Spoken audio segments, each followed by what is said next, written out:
Gather around the fire, boys, a story I will tell about a persecution I'm sure you don't know well. An Oklahoma tale of trading land and gems, going down a river that you can't come back up again. Welcome to Book Time with Ryan. I am Ryan, and today I'm doing a book to movie review. I saw the movie last night. It actually took up 1/8 of my entire day. Yes, I am talking about Killers of the Flower Moon. This is based off of a David Graham book, which I've done a review on, so check that out. It's actually one of the more popular reviews I've done in the last 6 months. Actually, it is one of the most popular reviews I've done ever, but it was done in the last 6 months. And I did that. I read the book because I knew there was a movie coming out after seeing the trailer, and I wanted to get out ahead of it. So check that out. But I saw the movie last night. It is 207 minutes long, which, if you're the math type, that is almost 3 hours. Yeah, if you're the math type, you're probably saying immediately, Ryan, there are 60 minutes in an hour. If there are 207 minutes in this movie, that is over 3 hours, because 3 times 60 is 180, not 210. That's 70 times 3. Why did I make that mistake? I don't know. I didn't realize that until I was editing the video. And I was like, you idiot. You're trying to be so clever with your math thing, and you got it wrong. I'll do better, I'm sorry. And I drank a medium Diet Coke, and I did not have to take a pee-pee break. So that was good.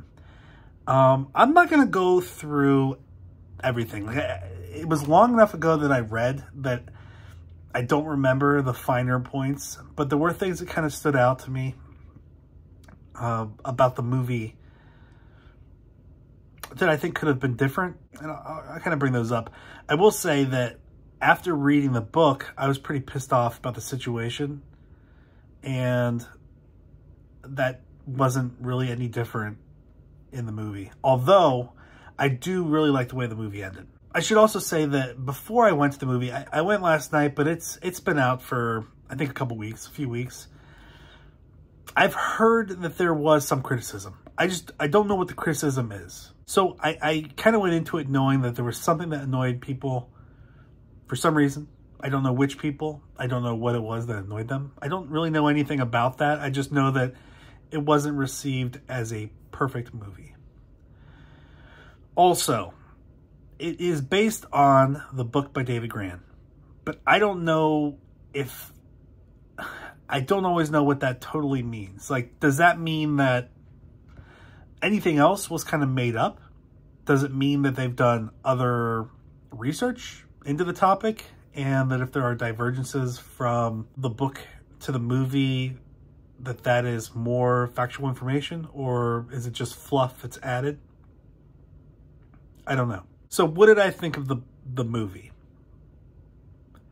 It was very long.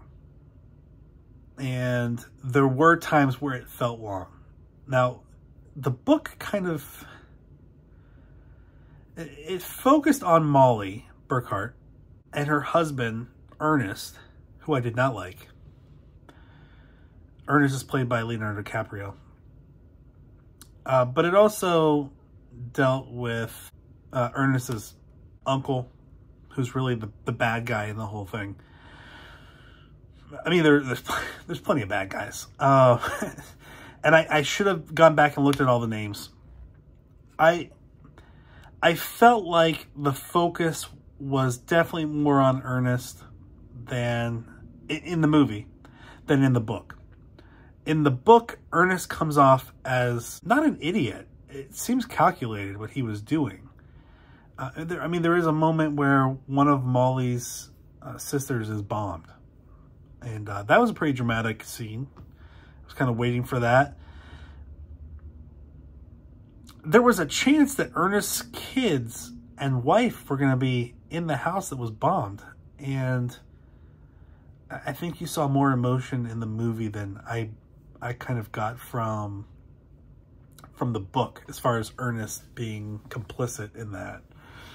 I don't think he was just kind of passively alarmed by what could have happened. I think he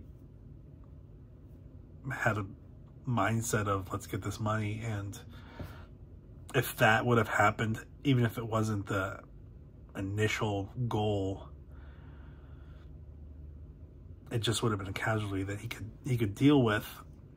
I felt like the book focused a lot more on the investigation with the fledgling agency that would become the FBI. This is before they were allowed to wear guns. So they were the Bureau of Investigation, not the Federal Bureau of Investigation, the Bureau of Investigation, and part of the Department of Justice. And this is pretty early on in J. Edgar Hoover's time.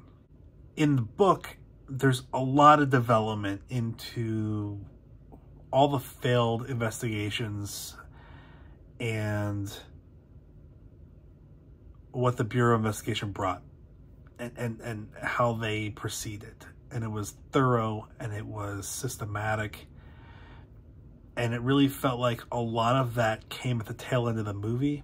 And there wasn't a lot of investigation, or there wasn't a lot of focus on that. And that may have been because Leonardo DiCaprio kind of took over the role of Ernest Burkhart, and that became one of the focuses of the movie. But I felt like the focus in the book was more on the people and was more on the investigation, because it was that federal investigation kind of busted it open.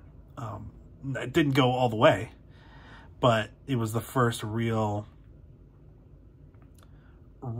objective investigation into what was happening. There wasn't a whole lot of that in the movie. The book started with Molly's sister dying. They were at a party. She's drunk.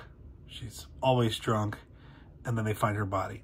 There was a lot more before that. And I don't know if that's based off of fact or if it's just, I don't want to say filler because there was a lot of it. But I don't know. I just don't know where that came from.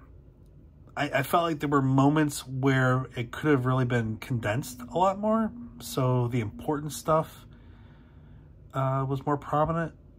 But there were some of the ways that it was filmed, it got a little confusing because there would just be random scenes.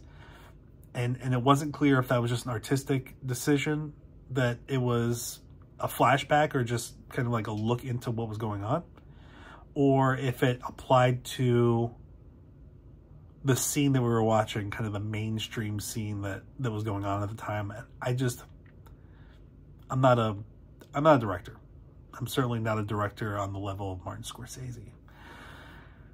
So I don't know what the thinking was there, but it made it at times a little hard to follow. And I do feel like there were pretty big spaces in the storytelling in the movie that added 10 minutes here, 20 minutes there, that probably weren't needed to convey the true story here, the story that this should disturb people. The visuals were amazing. I've said this, I think I said this in my review, but it's a time period that I haven't really read a lot about. 20s. Generally you hear about kind of the party atmosphere of those years, but you don't see a lot of this kind of storytelling, or you haven't historically. One of the things I came away with was just how little of the true issues were tackled in the book. And I think you get that too in the movie. The movie ends with almost kind of like, you know, at the end of movies where they have the script where it's like, this person, this happened, and then this happened, and they kind of give you a rundown on what happened after the movie in reality. And they didn't do that here. They did it as a radio show, like a radio drama, which I thought was really interesting. I actually really liked the way they did it. And I thought that was probably one of the highlights of the storytelling outside of the imagery that they had. It was graphic. And I think that was one of the criticism of assault is very graphic, but this is not a good, clean subject. It is something that should disturb everyone, and I think there's some merit to showing, even if it's not real, how disturbing it was. It should make you uncomfortable to see it. It made me uncomfortable reading it. And the reality is this happened to people. And as bad as it seems sitting down for 3 hours and watching something like that happen, that's fake. Nobody was injured in the filming of this movie. But people were in real life. And it wasn't that long ago. So, I mean, it was 100 years ago. But it continued on for years and years and years. So I think you should come away uncomfortable. And it should be disturbing. Because the reality is, these disturbing, uncomfortable things, violent, murderous things happened to real people in this country in the last century. Do you have 3 hours to watch it? Yeah, you do. So check it out. I think this is Native American History Month. Not a positive story for American Indians, but a real one, and just an example of what they've gone through. A lot of systematic degradation of them as humans, fellow humans, which is disturbing too. So, you know, be willing to be uncomfortable, be willing to keep your eyes open for disturbing parts, and check it out. Not if you're a kid.